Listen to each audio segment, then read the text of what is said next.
Awesome. We'll go ahead and get started.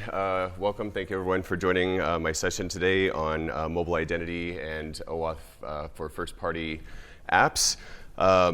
Before we get into this, I'd actually like to start off with a short story. So very early in my adult life, I took a job in an industry which comes with a lot of judgment. Excuse me. Now, there are people on both sides of the aisle who absolutely hate this particular field. But I was young, I had a baby to feed and needed the money, so, and as it turned out, I was great at it. I'd been in Vegas for a week now and kind of forgot how addictive that instant financial gratification can be. But as you probably figured out, I was a phone service telemarketer, so sorry for interrupting your dinners. But even in a job like that, one of the things that I learned early on is this notion of working smarter and not working harder. So, hard work on its own can sometimes be inefficient, but working smart scales so much better. Fast forward to 2024 in identity and information security, we have a lot of people who have worked very hard and very smart to provide us with good security recommendations. So, for example, one of the security recommendations that we have right now for OAuth is to use an external browser when authenticating a user. And this makes practical sense because a lot of the OAuth and OpenID Connect implementations out there for mobile are also using third-party login, and you don't want an application to be able to sniff user credentials that belong to a different platform. And that brings us into today's session. And this draft is actually meant to update OAuth and give us a more secure mechanism to finally build native authentication flows. And we'll hope this clicker works better than the last one.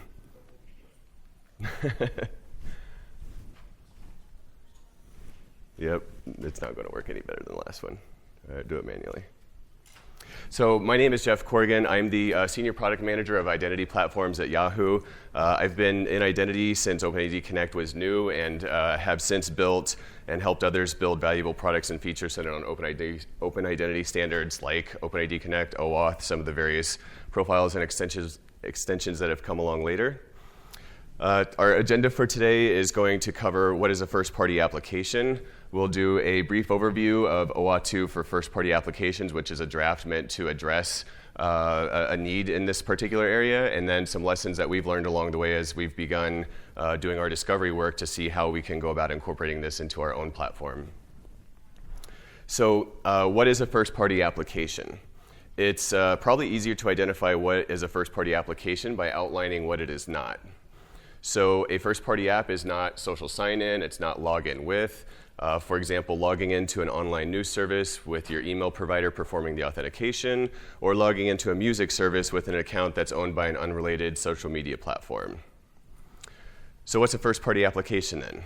Well, it's when the authorization server and the application are operated by the same entity, and that can also include SaaS services, and the user sees both of those as being perceives both of those to be the same entity. So for example, signing into Yahoo Finance with your Yahoo account, signing into YouTube with your Google credential. And it's important to note that you can also sign into other websites with like your Yahoo account or your Google credentials, but those are third-party authentication cases and should not use this flow. And lastly is that you must be able to attest that your OAuth requests are coming from your signed application. If you cannot do that, or if it fails, then you should not use this flow. So let's take a high-level look at OAuth 2 for first-party apps draft. We'll cover the key highlights here today, and at the end, I'll provide a link where you can read through the entire thing and then use that to go back and see how to begin performing your own integration as this develops and becomes supported officially. So key characteristics of OAuth for first-party applications.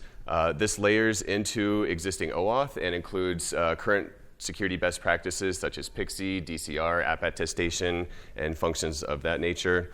It creates a new authorization challenge endpoint, which layers on top of the existing authorize, which enhances, or it's technically not layering on top of the existing authorize. It's a new endpoint, but it supplements the functionality of the existing authorize. That's probably the best, correct word for it. And at its core, this spec is meant to allow first-party applications to natively interact with the authorization server up until a point where an auth code is issued to the client. And the client can still use the browser if it doesn't understand how to satisfy requirements from the authorization server. And the authorization server can also signal back to the client that it must use the browser. And if we take a look at this kind of diagrammed out to see what it looks like in process as an actual graph. So here's the happy path, and I labeled this happiest path and for ease of use because this is going with the assumption that what was collected up front is sufficient for everything else to work 100% friction-free afterwards. So step one is your application is going to collect some authentication information from the user. These can be credentials, one-time passwords, passkeys, etc. Our second step is that the app is going to send this to the authorization challenge endpoint. And in this case, the authorization server accepts that challenge and returns an authorization code to the client. And then fourth is that the client exchanges the auth code for an access token. Again, at this point, it's typical OAuth. So this is the standard code flow, but what if this wasn't sufficient and the happy path wasn't? The happy path didn't work correctly the first time. So if the information collected wasn't correct or wasn't sufficient to issue an authorization code, the server can now send an error response back to the client with details on how to satisfy the authentication requirements. Layering onto the happy path from that last slide, if we look at this, the challenge response mechanism would add in two new steps here. So in this case, the challenge has already been sent to the authorization server.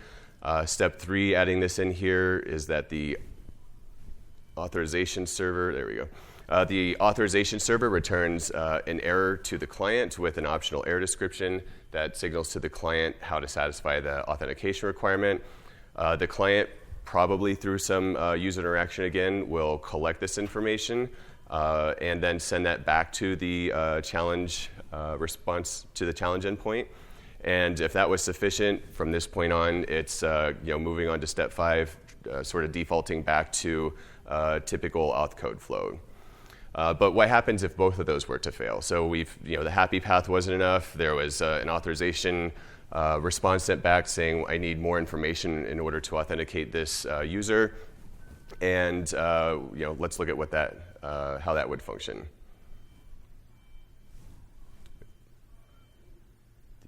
Sorry, the keyboard seems to be frozen.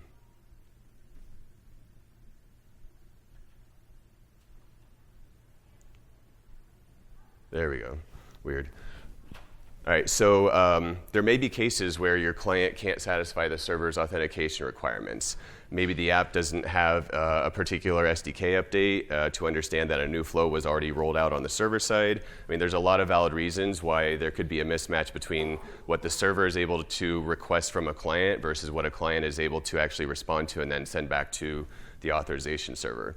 So this standard this draft standard does allow for a fallback mechanism to be browser-based for scenarios where the client can't fulfill those requirements. So in this example diagram, error code has already been sent back to the client. For whatever reason, the client cannot fulfill those requirements. And so this would then redirect to external client or to browser-based to have the user then continue to perform that authentication. So that sounds pretty useful, right?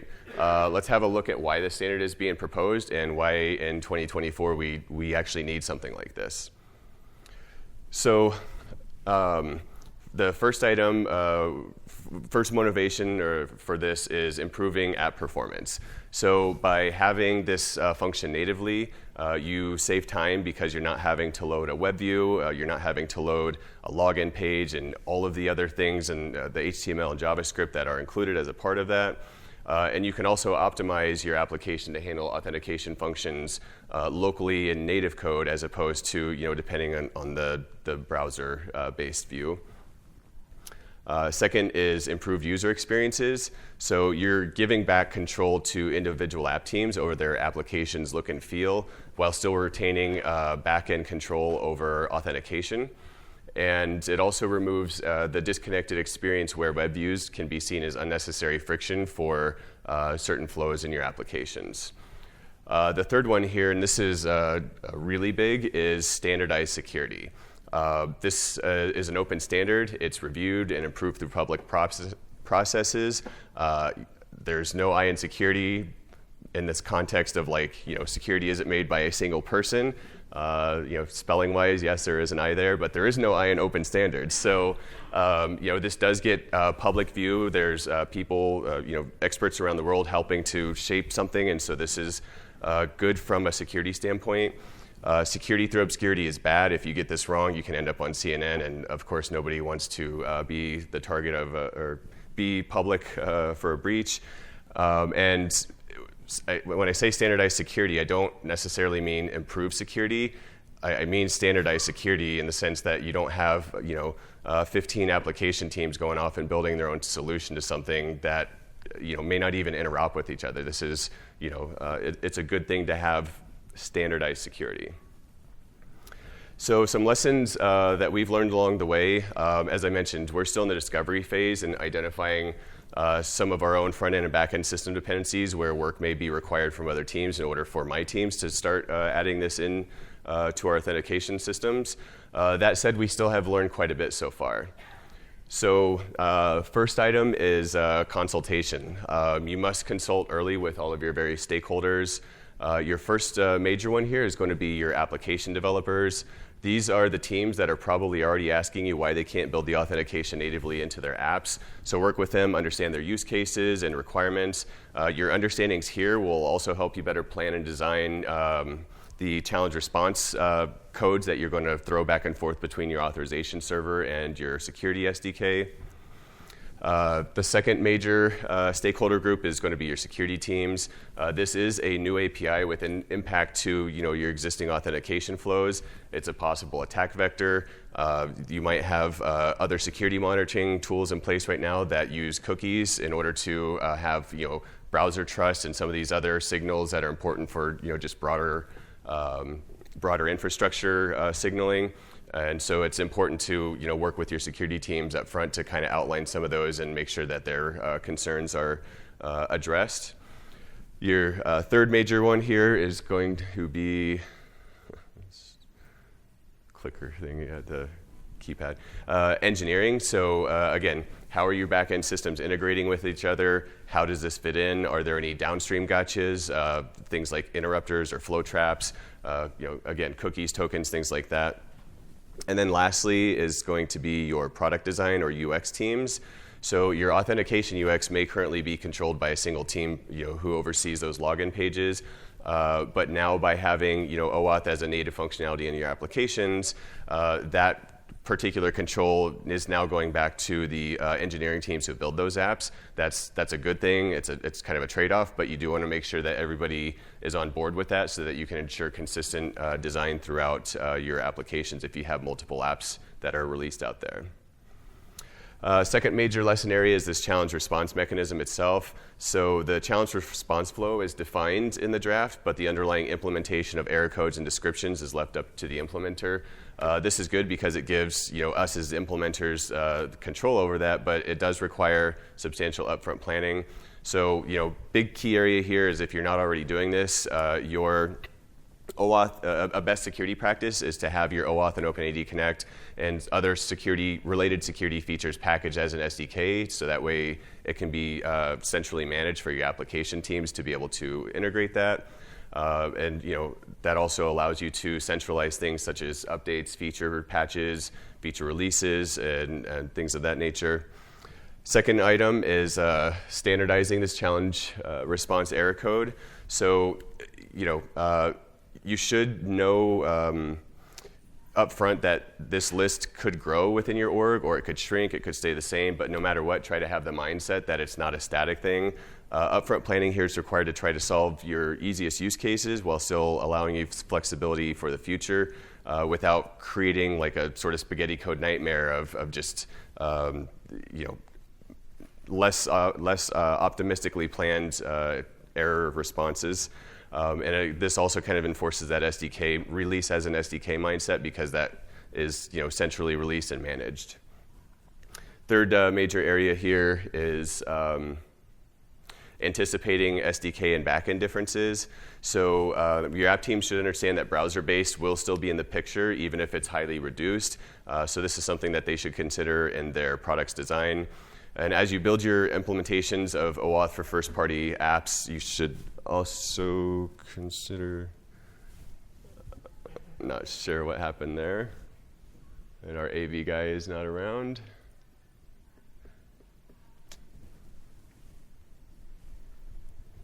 There's something here. Like this thing has lights on. Yeah. The keypad wasn't working either. This was unplanned. Releasing as an SDK won't fix this, so sorry. Yeah, let's get this out of the way. I don't know. Oh, just in time.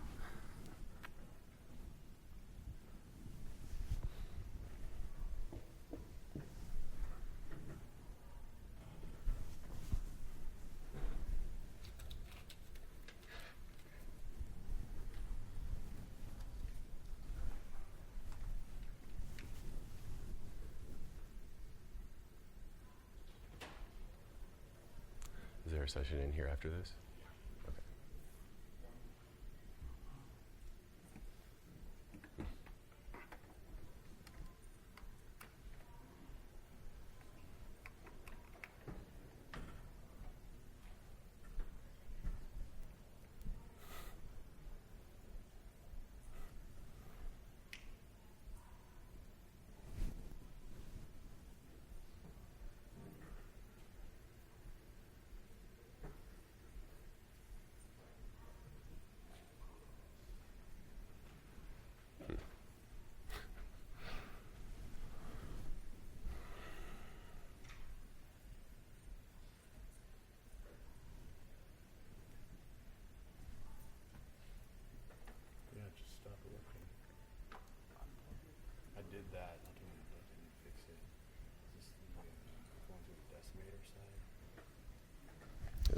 Is there anything down here?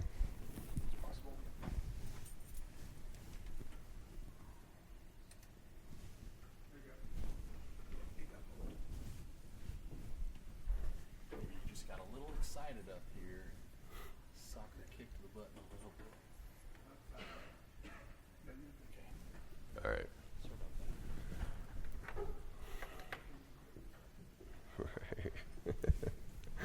All right. Let's see. So we close this and reopen it.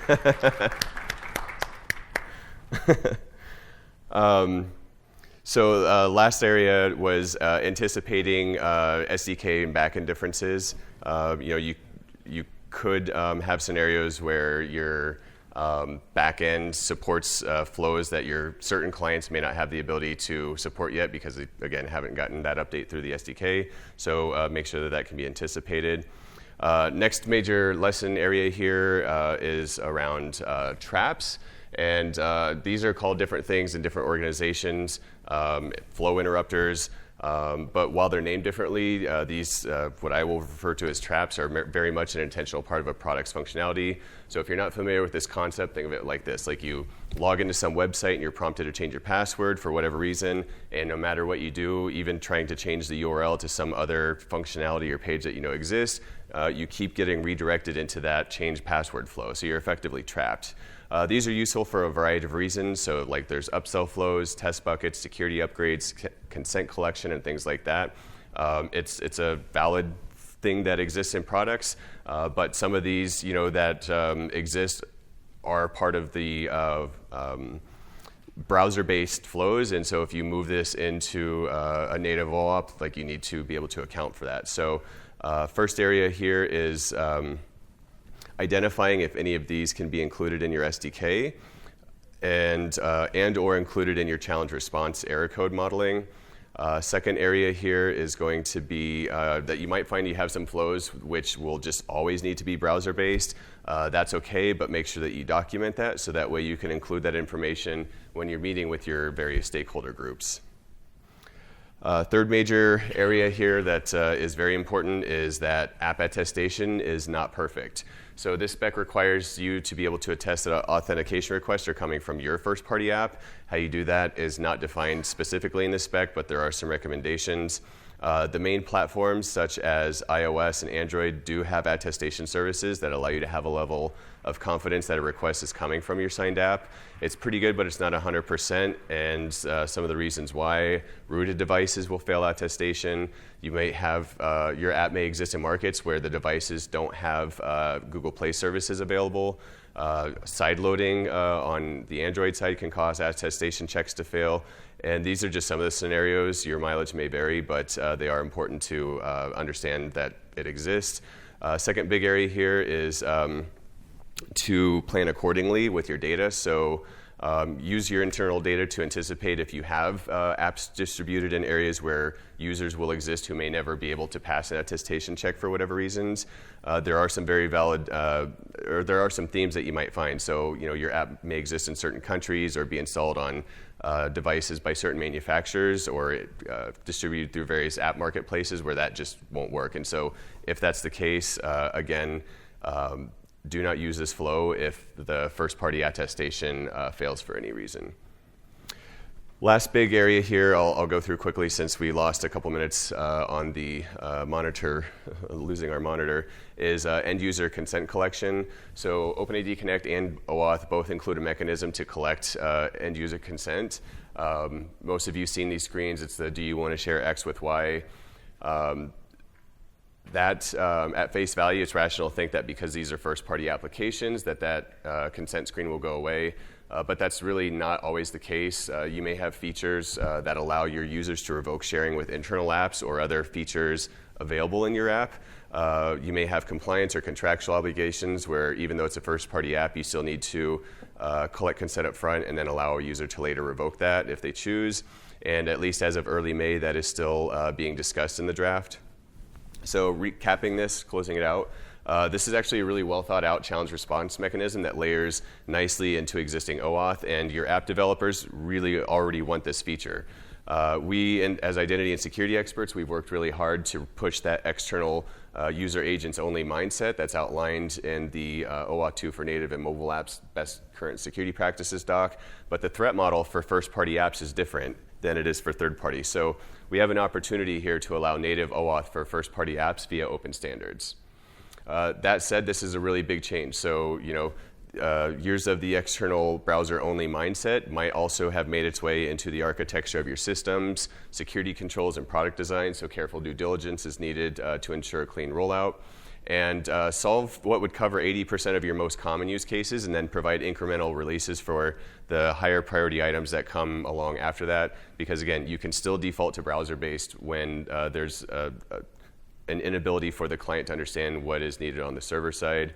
And fourth is to take action. So this draft is the work smarter, not harder of identity for 2024.